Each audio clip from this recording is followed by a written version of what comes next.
કે નવરાત્રીની અંદર જે આપણી બહેનો દીકરીઓ ગરબાની અંદર રાસ અને દાંડિયા રાસની અંદર જ્યારે જાય છે ત્યારે ઘણા એવા વિધર્મીઓ જે ચાંદલા કરે, ટેટુ કરે, ડુપ્લિકેટ આધાર કાર્ડ બનાવે અને આપણી બહેનો દીકરીઓને જે ટાર્ગેટ કરે છે, તો આજે યુવાધન પાસે એક સાધુ તરીકે હું પ્રાર્થના કરું, પ્રભુ પહેલા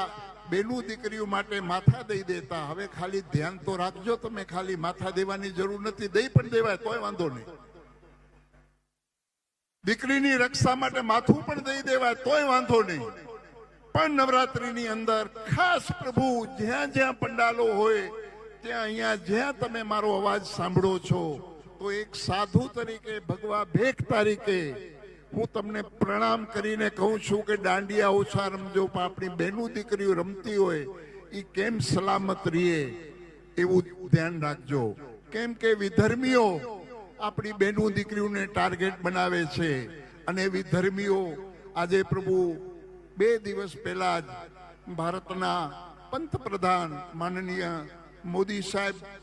ના માતુશ્રી વિશે જો અપશબ્દો બોલી જતા હોય આ નાલાયકો,